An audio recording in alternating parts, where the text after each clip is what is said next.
This is for you, Mom. I'm on tape. You're going to get one. And it really is humbling. I have Father Benedict on my iPod, don't you? Right, with just some of the great things that he has said and inspires us and gives us direction. I'm just so honored to be here. And as I think about speaking to you, it brings me back to 1985 when I was to speak in front of 10 young men when we opened our first program that was long-term on 41st Street and 10th Avenue. You probably see it going through the Lincoln Tunnel or on the left. And I was in front of these 10. They said, Jim, we're going to ask you to do night meeting. You're going to speak in front of the 10 boys, and we want you to inspire them, right?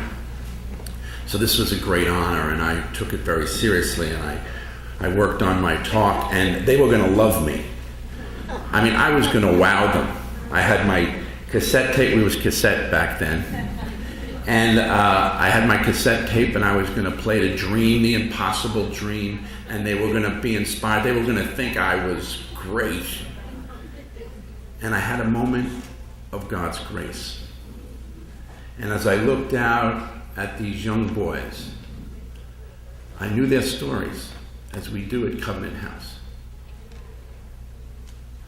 Michael, who lived behind what we used to call a Dempsey dumpster, remember the green dumpsters, for 3 months, lived there and came to Covenant House. Took him that long for the nerve to come and to find his way out. Jose, who lived in a drug-infested family. Everyone was on drugs, and he left with the hope, with that inspiration to have a better life. Pierre, who, when he came to us, said, where were you, Pierre? Here and there on the east side. We knew what that meant at Covenant House. That meant male prostitution. That's where that was. And he left with the hopes of finding a life. And I wanted them to know how good I was. A moment of grace. They never heard the talk. They didn't hear the song. But what they did do was share their stories, their God stories. And in sharing their God story, God's grace was there, and it was faith-filled. And so I have learned over time to get out of the way, to let God's grace work within us. That's what we're called to get out of the way and let God fill us. And he can't fill us if we're consumed with wanting to be the big guy, right, on campus. So I've learned that. And so I offer a prayer, a prayer each time before I speak, and I'd like you to join me in this prayer. And this time I'd like to do something different. I learned in study and from my spiritual director a wonderful prayer called Yahweh. Have you learned this? It is just the breath. And they say in the Jewish tradition, they couldn't speak God's name because it was so sacred. So the first time they put it to words, they used Yahweh. And there is no syllables where your lips touch. It just reflects breath. This was profound to me. My sister Liz, who was my Irish twin, you know what that is? We're born in the same year. We're not going to go there. We're just going to say that. Just move right over to the point. So there's my Irish twin, and she had Huntington's chorea, disease that my dad died of, and she was at the Cardinal Cook Center and was dying. And myself and my 3 other sisters and brother and mom family were around her. And I don't know if you've ever been with someone who's dying, but you're watching them breathe, their belly going up and down. And this prayer was such grace for me as my sister struggled with and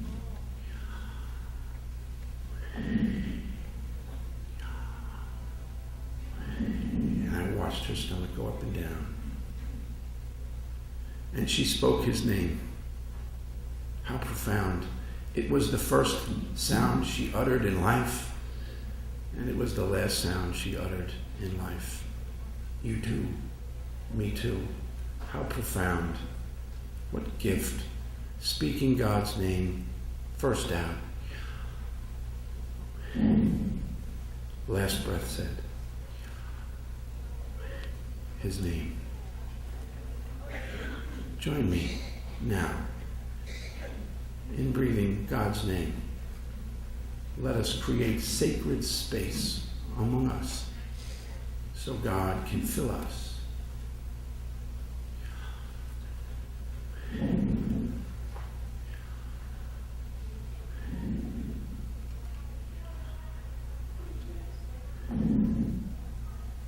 Amen.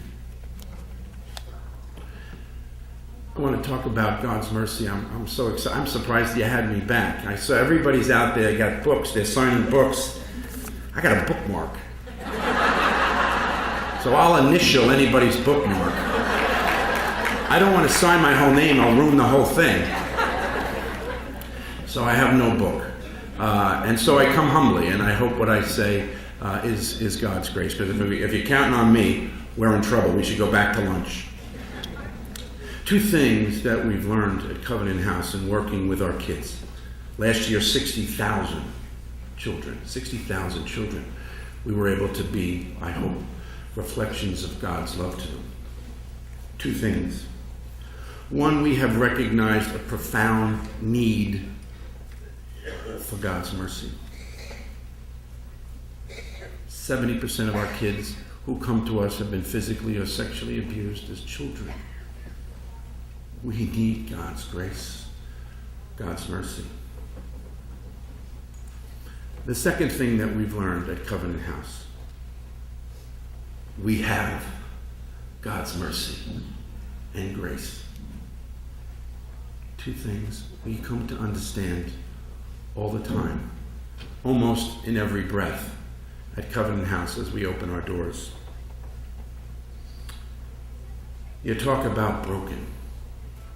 Benedict said it so well, that we're all a little sick, or we're all a little sick, right? How he does the Jersey City thing. Is he here? I bet he's not. No, good. There's that book, I'm okay, you're okay. But we know the real book. It's I'm not okay, you're not okay, but that's okay. Right? We know that one. I grew up in Queens. I was a lucky kid. I had 4 sisters and a mother and an Irish family. That means I had 5 mothers, right? And so I took the 7 train down and volunteered at Covenant House in the faith community. And people think that's great. And truly, I just didn't have the nerve to join the Peace Corps. I wasn't that nervy. I forgot, if I don't like it, I can get back on the 7 train and get home, right? So I joined Covenant House, and I'm on the younger boys unit for a period of time, and I was assigned 2 boys, and they were from the Bronx. I don't know exactly where, but probably not far from here. And they couldn't find their mother, and so this now was my mission, right? I was going to find these kids. I have all uncles in the police department, so I was pulling all the levers, right, because I wanted to find their mom. And I finally was able to find her and got her on the phone, and she said, I don't want them. She said, I don't want them, and don't tell them that you contacted me and you'll never find me. Click. You find yourself in the bathroom, leaning on the sink, saying, what do you say to these 2 anxious boys, maybe 13 and 15, waiting for an answer? Profoundly broken. Profoundly broken. The horror stories that I have heard of young children sharing their brokenness. You want to stay in bed and throw the covers over your head and stay there.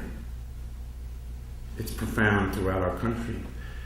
I'm now involved, as Robert said, with Covenant House International, and I've spent some time in Latin America. In Guatemala, we have the Covenant House graveyard, where 76 children have been murdered on the streets for no real reason at all, for being homeless and on the street. It can almost make you sick. we are in desperate need of God's mercy. If you don't recognize that it's there, what are you doing?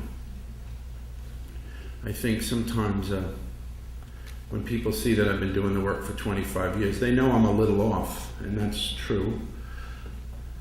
But I've come to know, and it's been the gift, this horror. And you understand this as the Paschal mystery. The brokenness, the cross, is the way to understand God's mercy. And so we see that. We get glimpses of that at Covenant House all the time.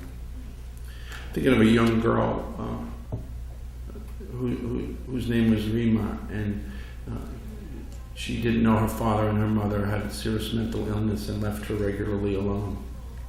She found herself on the beaches of Rockaway, and they were shuttled up next to the walk, and they were passing around the needle, and it was her turn at 14. And in that moment, and she tells the story so beautifully, she's quite eloquent. In that moment, she recognized that she must decide. She must decide, what does she want her life to be? And she recognized God's grace. At 14 years old, she did not take the needle. And in time, she found a way to Covenant House and was loved in her time by a teacher. Remember when Benedict talked about this sacred specialness in us? For often we find with our kids it needs to be rekindled, or it needs to be blessed by someone else for them to trust it or to know it. And Rima was touched by someone in her life that she talks about. I'm old, so this was some time ago. And Rima today teaches science in the city of Newark to 14-year-olds, breathing the reflection of God's love, His hope, and His mercy. Pretty cool. Pretty cool. We hold to those stories, and we see those stories. How extraordinary it is when we see kids who come to us who have been shattered, and they come through our doors with the hope that life is there, that they can go on, that there is a goodness in the world.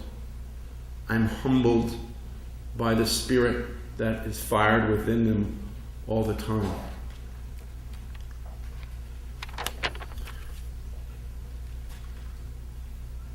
One of the things that we've learned about God's mercy, and it's really evident, if you didn't get this is really cool, little booklet, it's the ABCs, but you gotta want it, you gotta ask for it. And I think when I found myself on the knees in that bathroom, I so wanted it. I knew that by myself, I didn't have it. What was I going to say? It was only through God's grace. And it was God's grace that helped me to talk to them in the best way that I could. Not great, but the best way that I could. And the recognition that God holds them in the palm of His hand. That's the constant prayer that we have to have at Covenant House. It's that constant prayer. I'm very proud of the work that we do at Covenant House. And we got all the bells and whistles. We got the psychologist. Sorry, Benedict. We have the nurses, and we have the staff. We have everybody. We've got the lawyers, job trainers, food, clothing. We try to do as much as we can. And we do that as best we can, and we don't blink. But we know that it depends on God. We know that. That is at the root of what we do. And we do not blink on that. And that is the challenge here in our lives.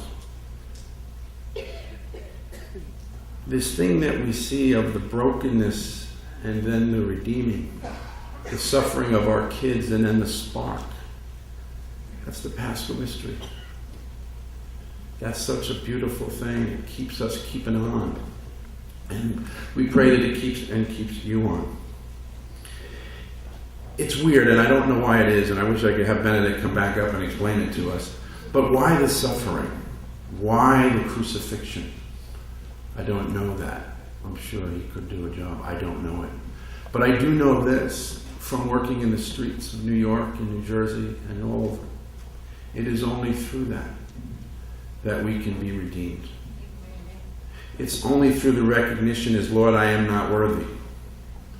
We're not. As a people, as a person, we are not worthy. But only say the word and I shall be healed. And that's why we can smile. And that's why we can walk with great spirit and be positive. Because we can touch that. We know that in the depth. The saddest kids that we deal with are the kids who can't touch that.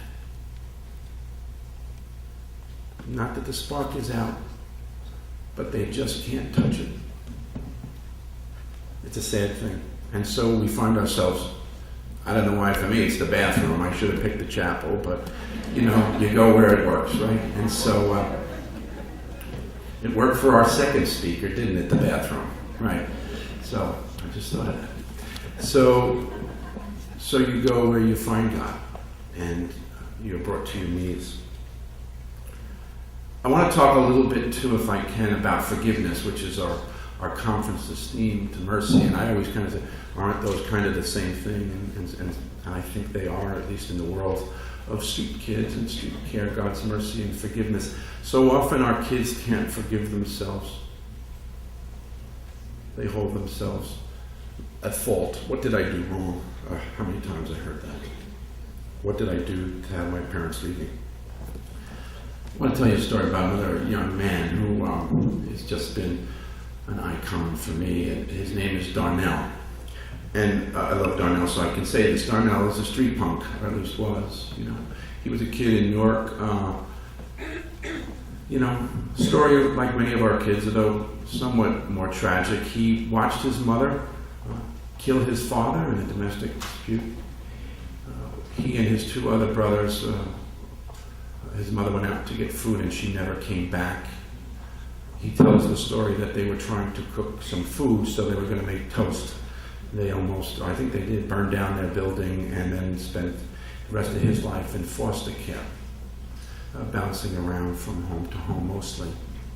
Had one woman who loved him deeply, but she kept the spark. Don't forget that part.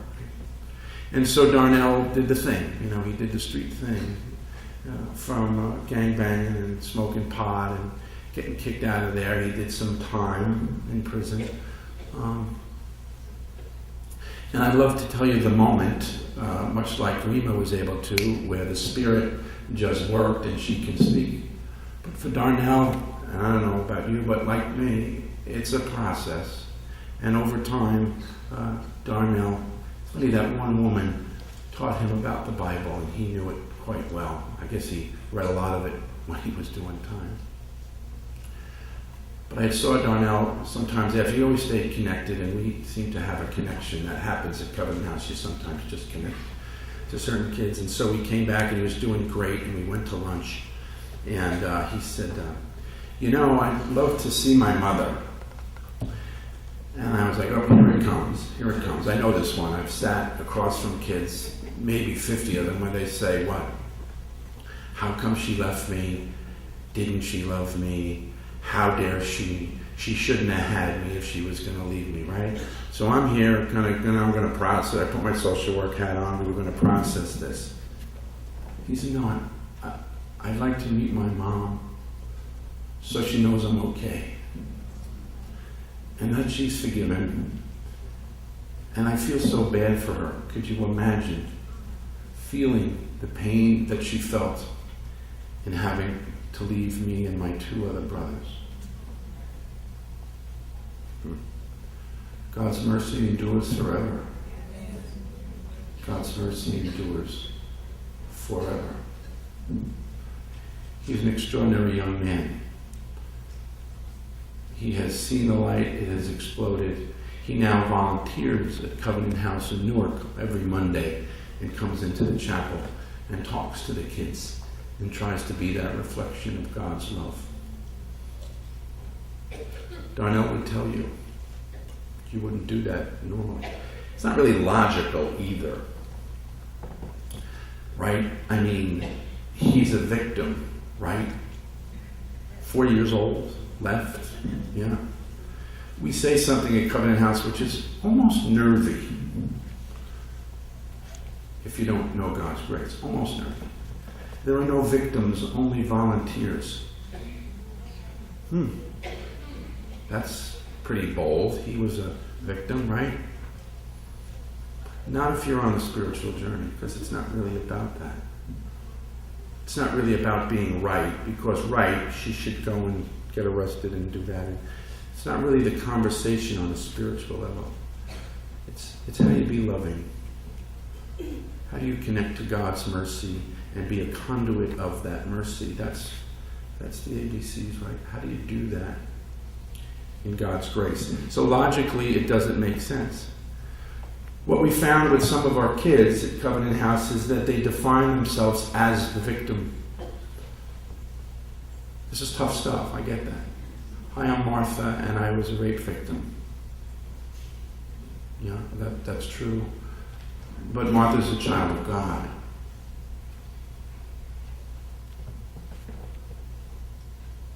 Don't mishear me. We don't just get through it. We suffer it. You just don't pass through the pain. We have to do the Jonah trip through the whale. We have to stay and suffer on the cross. They say of the saints, they weep over their sins, right? They weep over their sins. And we spend a lot of our time at Covenant House weeping over the brokenness and the sadness and the horror. It's part of the process. Because I think it's that part of the process that brings us to our knees. As humanity and as people, we know we're not worthy. But only say the word. Only say the word. And we'll be healed. Waiting for the bride. Waiting for the bride. I hate that part, by the way, if I can be honest. I hate that part. You know, you're sitting with the pain and the difficulty of it. But it seems to be the path. It's what we've learned on the street. I don't know the theological explanation for it, but I've seen it in the eyes of our kids, and so I know it to be true. I think too that this forgiveness thing, you don't have to do. We all know people who go to their grave hating that brother, right, and holding on to that thing that was done to them in 1959 when they're, right? We all know that. So you don't have to. You don't have to. But you can. You can be free. God offers that to us. But we have to be part of the co-creation of that. You'll have to be part of the co-creation of that. Let me be clear too about forgiveness. I'm not saying that Darnell's mother should be let go, or people who have damaged or hurt children should be forgiven and let go. I think society has a role, just want to be clear, that shouldn't happen. But we as individuals, as children of God, that's not our job. Our job is to fall in love with God, if we want. And if we want, then we need to be on the path of forgiveness.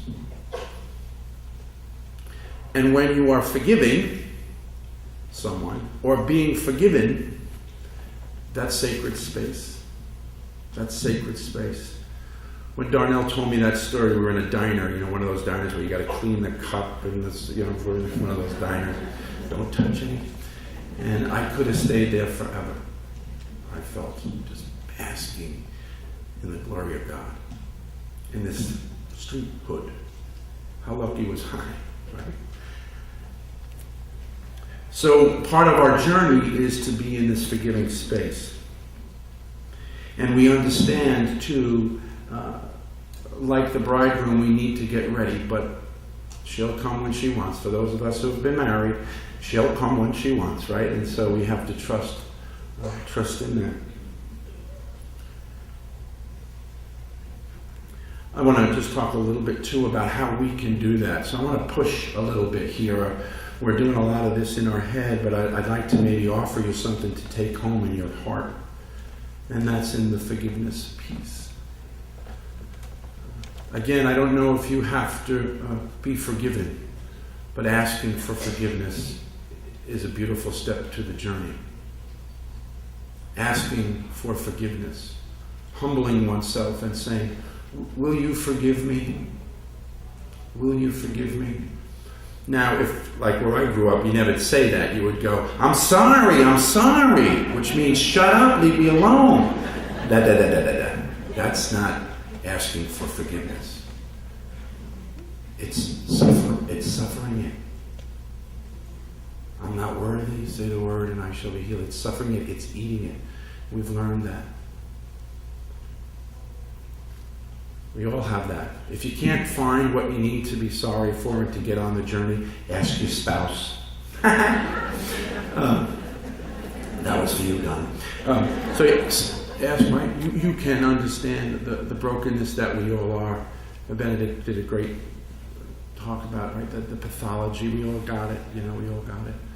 We're not worthy. Let's stop that, but let's trust that in His time, in His word, we'll be healed. Forgiveness. That's what we talk about with our kids too. You got to eat it. That's what we say. You got to eat it. You got to name those things. The anger, the violence, the rage. You just don't jump over it. It is through it. It is through the suffering. So I offer that to you. Where is it that you have to chew on it and where is that in your life? But that needs to be named so that God can give you His mercy.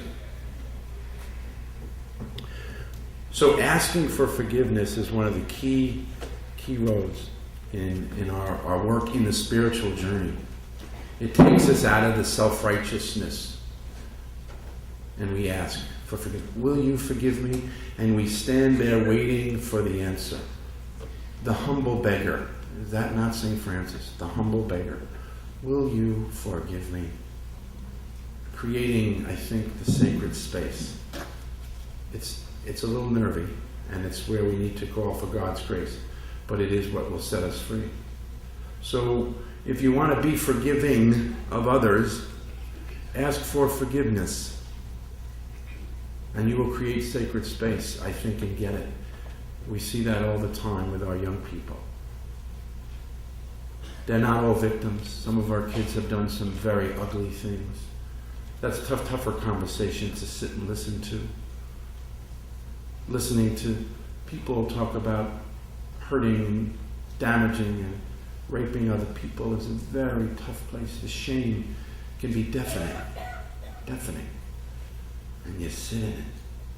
See, I want to get through it, right? But you got to sit in it. That's why we have the cross over all our altars, and not Him walking out of the rock, because we can all get there. I think. I may be wrong. But the cross is what we wear, and is where everywhere we look, because we can't forget it, that is the path, and that is the road. We need to really do that. So, the other thing I'd like to have you think about, and we've learned this about forgiveness. I think I've learned about forgiveness so well because I'm so screwed up. I got to ask for it all the time. But the other thing that we've learned about forgiveness in the streets is two important things I'd love you to remember. Take these two things if you don't remember anything that I've said. That in asking for forgiveness, we need to be authentic and specific. Authentic and specific. Authentic meaning you got to mean it. And specific, you got to name it. And we have found that humility to do that honesty, that humbling of oneself, that stepping down, allows God's mercy to work. The authenticity of it, and the honesty of it, and the holding of it, I think, is so important.